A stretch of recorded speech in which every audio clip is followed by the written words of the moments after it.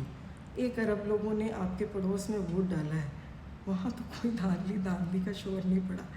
ہمارے تو election tribunal میں کیس جاتا ہے. اب اسلام آباد کا کیس دیکھیں نا, 3 حلقوں کا کنسٹیچوئنسیز کا ڈسپیوٹ گیا ہوا ہے, اور وہاں پہ وہ پاکستان مسلم نواز کے کینڈیڈیٹس کو کہہ رہے ہیں کہ بھائی تھوڑے فارم 45 کتنے نے وہ لے کے آؤ, بیکاز فارم 45 جیسا کہ آپ کو پتہ ہے کہ that is the basic fundamental document جو آپ پولنگ اسٹیشن سے لے کے آپ کے پولنگ ایجنٹ آتے ہیں, اور وہ that is the most authentic, the first preference of an electoral result. تو وہ فارم 45 بھی نہیں دینے کو تیار مسلم نواز کے کینڈیڈیٹس, اور شور ڈالتے ہوئے وہ ریسکیو کے لیے پھر الیکشن کمیشن کے پاس بھاگ گئے کہ بھئی اے ٹریبیونل قابو نہیں آ رہا, اور کوئی دوسرے ٹریبیونل میں سانو بھیجو, بیکاز اب آرڈیننس بھی آیا ہوا ہے کہ ریٹائرڈ ججز کو لگا دیا جائے. تو اب دیکھیں کہ جب ہم خود احتسابی نہیں کریں گے تو پھر حال اسی طرح کا ہوگا کہ فیبرری میں الیکشنز ہوئے ہمارے, اور دیکھیں اب مئی کا اینڈ آ گیا, جون آ گیا. میں آپ کو یہی تو بتانا چاہ رہی ہوں کہ بارڈر پار انڈیا میں 7 اسٹیجز میں 6 ہفتوں پہ محیط 1 ارب ووٹر کا ووٹ پڑا. اتنی لمبی چوڑی ایکسرسائز ڈیموکریسی لوک تنتر ایٹ اٹس ہائیسٹ پیک دیکھی گئی. وہاں کوئی کنٹروورسی جنریٹ نہیں ہوتی. صرف الیکٹرانک واشنگ مشینز نہیں ہیں, باقی سسٹم ہے, انسٹیٹیوشنز ہیں جو چل رہے ہیں. اللہ توکل نہیں چل رہے کیونکہ انہوں نے انسٹیٹیوشنلائز کیا ہوا ہے, سسٹم بنائے ہوئے ہیں گورننس کے. ہمیں بھی بنانے چاہیے. ہم ابھی تک کیوں فارم 45, اب آلموسٹ 76 سال ہو گئے ہیں ملک کو معرض وجود میں ماشاء اللہ آئے ہوئے, ہم ابھی تک فارم 45 اور 47 کی کنٹروورسی سے باہر نہیں نکل پا رہے. اکانومی تو وہ کنٹرول نہیں ہو رہی, انفلیشن انبریڈلڈ. اب انڈیا میں نے آپ کو بتایا تھا فوڈ کارپوریشن آف انڈیا ہے, کسانوں کا ٹائم پہ وہ گندم اٹھا لیتی ہے. ہمارا کسان یہاں رل گیا, پروکیورمنٹ ہی نہیں ہوئی. ہم اور کچھ نہیں کرتے تو ایگریکلچر کنٹری ہو کے امپورٹ کر لیتے ہیں. جو فورن ایکسچینج پڑا ہے وہ بھی ہم 1 ارب 1+1 بلین ہم خرچ کر دیتے ہیں امپورٹ کرنے کے لیے. تو ہمیں ایکسپورٹ اورینٹیڈ ہونا چاہیے, نہ کہ امپورٹ اورینٹیڈ ہونا چاہیے. تو ہمیں یہ دیکھنا ہے. اب دیکھیں, اب نئی کنٹروورسی یہ ہے کہ بجٹ میں سنا ہے کہ ہم سبسڈی دینے جا رہے ہیں. کس کو؟ فرٹیلائزر انڈسٹری کو. بھئی ٹائکونز ہیں, بڑے بڑے لوگ ہیں, ان کو آپ سبسڈی دے رہے ہیں, تو غریب کسان بیچارہ تو ابھی بھی 5,000 کی بوری یوریا کی اسے پڑ رہی ہے, تو اسے کیا فائدہ ہوگا؟ پچھلی دفعہ آپ نے نومبر میں اکتوبر میں شور ڈال دیا گندم اگاؤ گندم اگاؤ, کسان بیچارے نے آپ کے پیچھے لگ کے گندم اگا لی, اور اس کی گندم رول رہی ہے, پروکیور ہی نہیں ہوئی. اب وہ یوریا کی بوری کیسے خریدے گا؟ کسان کو ریلیف دینے کی ضرورت ہے, نہ کہ فرٹیلائزر کی ہیوج کانگلامریٹس کو سبسڈی دے دیں. تھوڑی پرائرٹیز ٹھیک کرنے کی ضرورت ہے. امپورٹ کرتے ہیں تو ہم ڈیزل امپورٹ کر لیتے ہیں, کیوں؟ کیونکہ ہم نے مہنگے IPP سے کانٹریکٹس سائن کیے ہوئے. پرانے زمانے سے 94 سے چلا آ رہا ہے IPPs کی کنٹروورسی. سولر انرجی ہے تو وہاں میٹرنگ کا اب ہم نے ایک تھریٹ دے کے رکھ دیا.